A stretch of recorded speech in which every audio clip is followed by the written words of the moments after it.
गावातील एका बाबांना मी म्हटलं, बाबा चला ना पंढरपूरला आमच्या बरोबर, घ्या आनंद, थोडं वेळ राहिलं. बाबा म्हणे, ताई आलो असतो, पण ह्या वर्षी माझ्या घराचं बांधकाम चालू आहे, मी पुढल्या वर्षी नक्की येतो. ते वर्ष गेलं, पुन्हा मी बाबाकडे गेले. म्हटलं, बाबा मागच्याही वर्षी तुम्ही आले नाही, ह्या वर्षी तरी चला पंढरपूरला, घ्या आनंद, थोडे दिवस राहिले. पुन्हा बाबा मला म्हणू लागले, ताई आलो असतो, पण ह्या वर्षी माझ्या मुलीचं लग्न आहे, मी पुढल्या वर्षी नक्की येतो. किती वर्ष झाले? 2 वर्ष झाले. ऐका, तिसऱ्या वर्षी मी बाबाकडे जाणार. मेला गेला, गेला म्हणजे पंढरपूरला नाही, डायरेक्ट देवानीच उचललं. विठ्ठल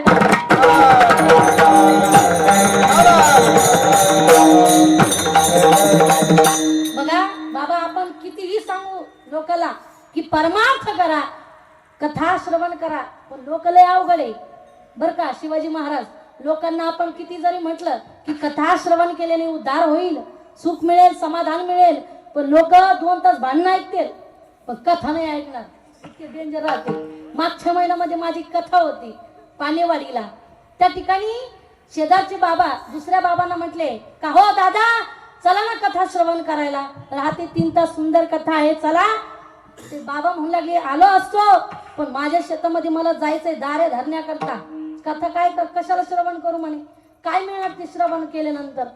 2 तास 3 तास कथा संपल्याच्या नंतर जे बाबा कथेला आले होते ते परत घरी चालले, आणि हे बाबा जे दारे धरण्याकरता चालले होते शेतामध्ये, ते गल्लीमध्ये उभा होते. ह्या बाबाने त्या बाबाला प्रश्न केला, का हो तुम्हाला तर शेतामध्ये दारे धरण्याकरता जायचं होतं ना? हो म्हणे, बरोबर आहे, पण काय झालं, गल्लीमध्ये एवढ्या जोरात भांडणं लागले नवरा बायकोचे, ते भांडणं बघण्यात 2 तास कुठं निघून गेले कळाले नाही. म्हणजे लोक 2 तास उभा राहून भांडण ऐकतील, पण कथा कीर्तन श्रवण करणार नाही. विठ्ठल आहे वडाला.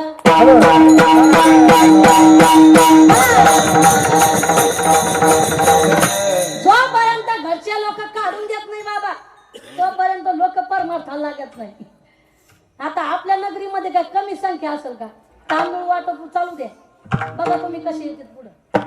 आणि महिला मंडळ भांडणं जर लागले ना, एका चढी पण कथा नाही करणार, कीर्तनाला येणार नाही, भांडणं लागले की पळ सुटतात.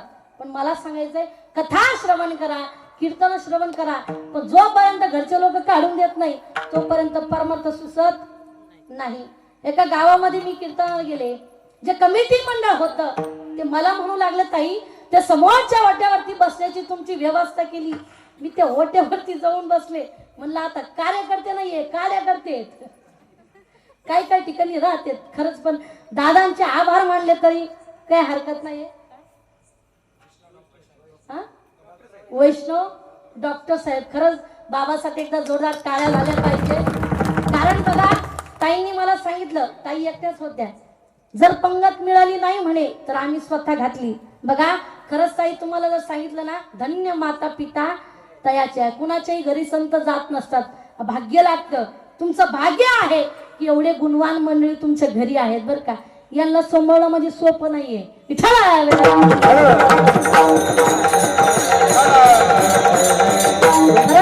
असं नियोजन, आमची व्यवस्था या ठिकाणी डॉक्टर साहेबांनी केलेली आहे. साहेबांचे आभार. त्या ठिकाणी ते कमिटी मंडळाने मला सांगितलं, ताई त्या समोरच्या वाट्यावरती जाऊन बसा. मी गपचूप जाऊन बसले. घरातील एक वयस्कर बाबा माझ्या जवळ येऊन बसले. मला म्हणू लागले, ताई हे जे सगळं तुम्हाला काही दिसते ना, गाडी बंगला शेती, हे सगळं मी कमवलेलं आहे मी. म्हटलं मग बाबा झालं काय? बाबा म्हणतात, ताई खरं सांगू का, मी जिवंत आहे म्हणून तरी माझ्या लेका सुनांना चटणी भाकर खाण्याकरता मिळते. काय म्हटले बाबा? मी जिवंत आहे म्हणून तरी लेका सुनांना चटणी भाकर खाण्याकरता मिळते. तेवढ्यामध्ये घरामध्ये सुनबाई झाडून घेत होती, गरम डोक्याची होती, बाहेर आली पळत. मला म्हणू लागली, ताई हे म्हातारा जिवंत आहे म्हणून तरी आम्ही चटणी भाकरी खातो, हे जर मेलं असतं ना गुलाबजामुन खाल्ले असते. ऐका, जे अगोदर काठी टेकत चालणारे बाबा होते ना, ते काठी वर करून तडतड चालू लागले. मला म्हणे, ताई जिच्यासाठी 12चं लग्न 4ला लावलं, अख्ख्या गावाला दारू पाजली हिच्यासाठी, हिला वाजत गाजत घरामध्ये आणलं, माझी मरणाची वाट पाहते, मला या संसारामध्ये राहायचं नाही. म्हटलं मग बाबा कुठं? काही नाही म्हणे, तुमच्या मठावरती यायचं म्हणे, संस्थेवरती यायचं. 15 दिवस बाबा आमच्या गावाला राहिले दादा. 15 दिवसाच्या नंतर 16व्या दिवशी घरून फोन आला. फोन होता आजीबाईचा. आजीबाई मला म्हणू लागले, ताई तुम्ही आमच्या गावामध्ये कीर्तनाला आला होतात? म्हटलं हो. बाबा आले? म्हटलं हो. द्या म्हणे फोन त्यांच्याकडं. मी बाबाकडे गेले, म्हटलं बाबा घरून फोन आलाय, आजीबाईचा फोन आहे. बाबा मला म्हणू लागले, द्या फोन तिकडे फेकून म्हणे, तिला काही काम नाही म्हणे. 15 दिवस झाले, 16व्या दिवशी घरून फोन आला, ताई नक्की महिनावर लाल्या रोगाचे पैसे आले असतील, घेतेन काढून, देतेन पुन्हा मला काढून, मला काही संसारामध्ये जायचं नाही. ते जे लाल्या रोगाचे पैसे ना ताई, ते तुमच्या नावावर टाकायचे म्हणे. म्हटलं बरं झालं, असे 5-6 म्हातारे सापडले की बोंबळत हिंडचं कामच नाही आपल्याला आता. तेवढ्यामध्ये आजीबाईनी तिकडून झापायला चालू केलं. का हो, काय म्हणते मी, ऐकलं का? असा आवाज जरी आला ना तर चालू झालेल्या गाड्या मनानं बंद पडत्या, बंद नाही पडत, बिघडत्या. पण ऐका, आजीबाईने झापायला चालू केलं. आजीबाई म्हणतात, का हो तुम्हाला काही कळतं का? तुमचं काय रुसून जायचं वय आहे का? या वयामध्ये रुसून जात नसतात. आपण काय साधा संसार केलाय का? हाडाचे काढा केले, रात्रीचा दिवस केला, रक्ताचा मोठ्यानं बोला, रक्ताचा आता कसं पाठ आहे तुमचे? जस काय हरिपाठ चाललंय आता, हे एक चरण ते एक चरण, मी पुढं म्हणते तुम्ही मागं म्हणता. बाबांनी साधा संसार केलेला नव्हता महिला मंडळ, असा संसार केला होता बाबांनी. सकाळी बैल सोडायचे, दुसऱ्याच्या बांधाला चारायचे, असा नखा बोटाने संसार केलेला होता बाबांनी. घरातला लाईट काढायचे, मंदिरातला लावायचे, इतका असा संसार केलेला होता बाबांनी. आजीबाई म्हणतात, का हो तुम्हाला काही कळतं का? हे काय वय आहे का तुमचं रुसून जायचं? गावामध्ये महाराज लोक येतच असतात, मग त्यांचं काय ऐकतच असतात का? नाही ना. 1-2 लाख रुपये गोळा करायचे, महाराज लोकांच्या मनान माड्यावर घालायचे. तुम्ही लय हुशार, तुम्हाला वाटतं घेऊन जाईन महाराज. निघाला ना म्हातारा बॅग घेऊन. म्हटलं बाबा कुठं? मला म्हणे कुठं म्हणजे काय, तुमचे काम आहे म्हणे बोंबलं थिलाचे, आमच्या थोडी. म्हणजे 15 दिवस मी बाबाला सांभाळलं आणि बाबा मलाच बोलले. मला हे सांगायचंय की जोपर्यंत घरचे लोक आपल्याला काढून देत नाही तोपर्यंत आपल्या हातामध्ये झेंडा येत नाही. विठाला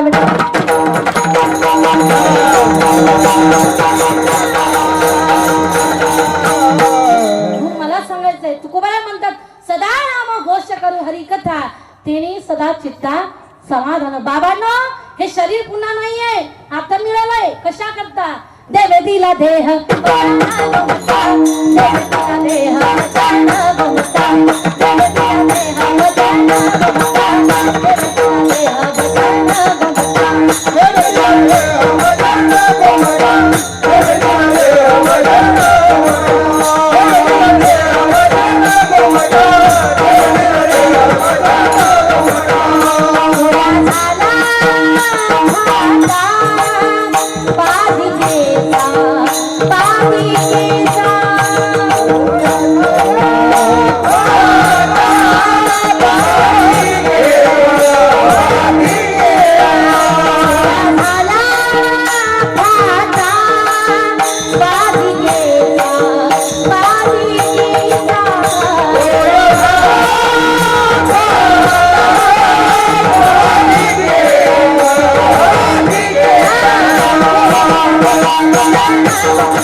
एवढं सुंदर शरीर दिलंय, हात दिलेत ना, मग टाळे वाजवत जा की एवढे सुंदर वाजवते. बघा मृदंग वाजणं सोपं नाही बरं का बाबा. 3-3 वाजता 4-4 वाजता उठून प्रॅक्टिस करावं लागते. बोट फुटते, लोक सहज बोलते. काही पण लोक मध्ये हा इकडून तिकडून थापा मारले की 10,000 सहज भेटते. जास्त नाही कमी पडले का? लोक काय म्हणतात, इकडून इकडून थापा मारला की 15,000 सहज भेटते. तू वाजून पाय ना जरा कसे बोट फुटत येत कळत. मग मृदंग वाजणं, गायन करणं, कीर्तन करणं सोपं नाहीये. लोकांना वाटतं मायकामध्ये बोलणं म्हणजे सोपं आहे. नाशिक भागाला कीर्तन होतं दादा. आभार व्यक्त करण्याकरता एक व्यक्ती समोर आला आणि म्हणू लागला, एवढ्या दुरून अंबडवरून ताई आपल्या गावाला कीर्तन करता आल्या, म्हणून सगळ्यांनी मिळून त्यांना श्रद्धांजली वाहू. म्हटलं बाबा मी जिवंत आहे. म्हणजे असं मला सांगायचंय, मायकामध्ये बोलणं सोपं नाही. उद्याची पंगत म्हणायच्या अगदी गंमत होती.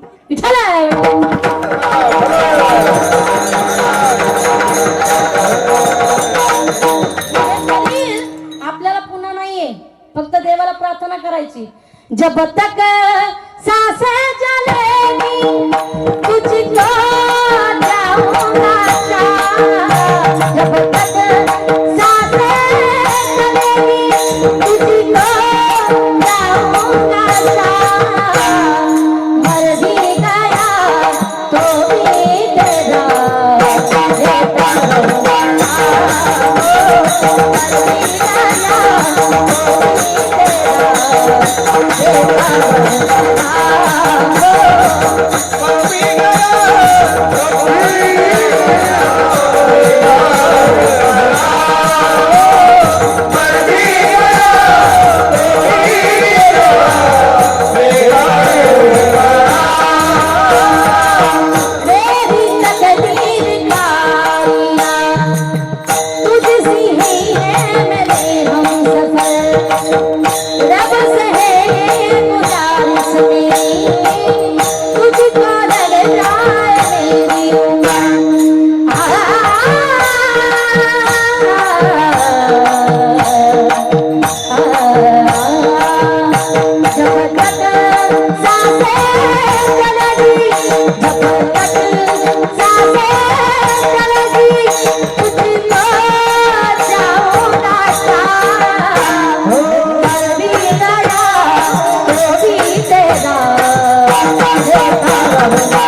तेरा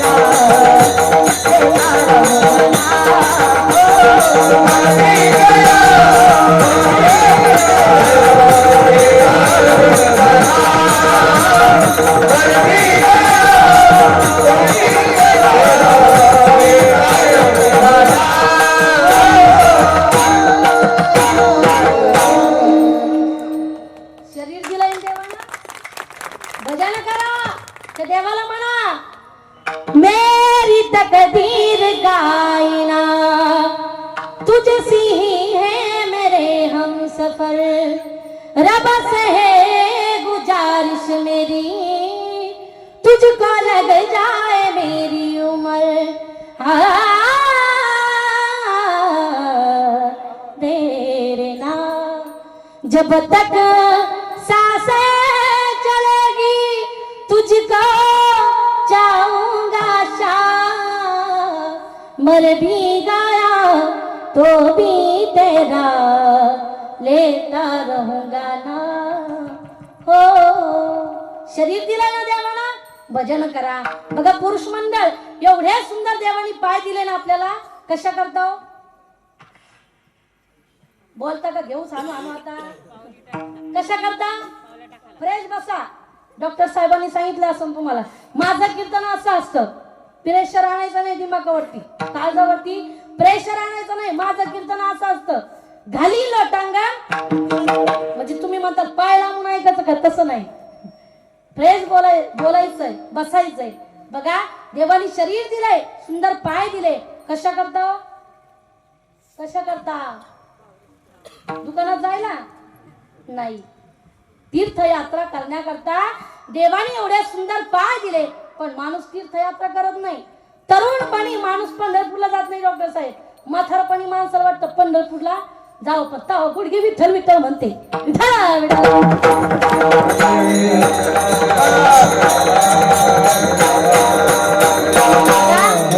महिला मंडळ एवढ्या सुंदर हात देवाने आपल्याला दिले हो. कशा करता? टाळी वाजवावी टाळी वाजवावी गुढी उभारावी टाळी वाजवावी गुढी उभारावी टाळी वाजवावी गुढी उभारावी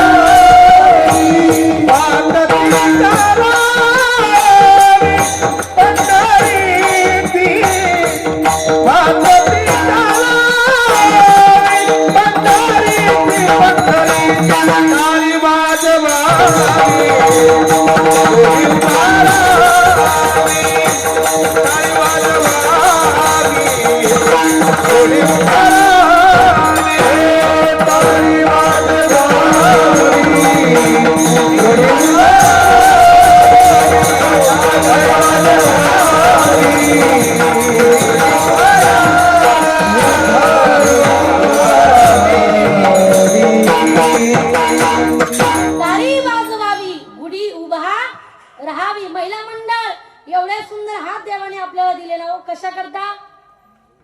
हा एकमेकीला हाणाला नाही. सुंदर स्वयंपाक करायला जसं आमच्या ताईने केलं. ताईसाठी एकदा जोरदार टाळ्या झाल्या पाहिजे. वा. दान करण्याकरता देवाने एवढे सुंदर हात दिले. पण लोक दान नाही करत, घेते पण देत नाही. बरोबर आहे का नाही? लोक या हाताचा उपयोग करत नाही. देवाने हात दिले. टाळी वाजवून भजन करण्याकरता, नाम चिंतन करण्याकरता, दान धर्म करण्याकरता.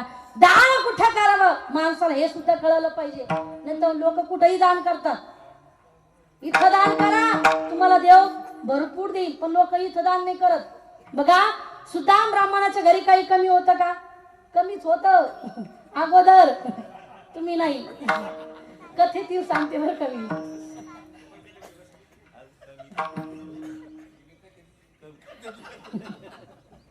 बघा घरी खाण्याकरता काही नव्हतं. लोकांच्या घरी भिक्षा मागण्याचं काम करायचे. कोण? सुदामजी. पत्नीनं सांगितलं, अहो स्वामी, तो द्वारकाधीश तुमचा सखा आहे ना, तुमचा मित्र आहे ना, जा ना त्याच्याकडे जाऊन काहीतरी मागा. तेव्हा सुदामजी म्हणतात, अगं तू अगोदर घेतो मग देतो. घेशी तेव्हा देशी म्हणजे ती देशी नाही, देतो. त्यावेळेला मुष्टीभर पोहे दिले पत्नीनं. सुदामजींचं नामचिंतन चालू आहे. नगरीमध्ये आले, पण द्वारपालांनी अडवलं. प्रार्थना करू लागले, अरे जो कृष्ण आहे ना, द्वारकाधीश आहे ना, मी त्याचा बाल सखा आहे, मित्र आहे, जाऊ दे ना मला आतमध्ये. त्या ठिकाणी सुदामजी रडू लागले, तरी सुद्धा द्वारपाल सोडत नाहीये, अडवून ठेवलेलं आहे. अरे द्वारपालो कन्हैया से कह दो, इधर पे सुदामा करीब आया है, इधर पे सुदामा करीब आ गया है, इधर पे सुदामा करीब आ गया है. अरे द्वारपालो कन्हैया से कह दो, अरे द्वारपालो कन्हैया से कह दो, इधर पे सुदामा करीब आ गया है.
ये गरीबी का हाल, कृष्ण के दर पे विश्वास करके आया हूं।